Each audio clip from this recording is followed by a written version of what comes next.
ऐसी गंदी जगह है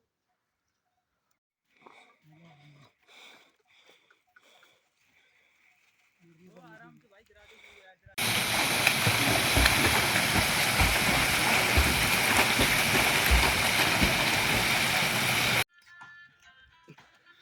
चल इसकी मम्मी भी है मार देगी मारेगी भी तो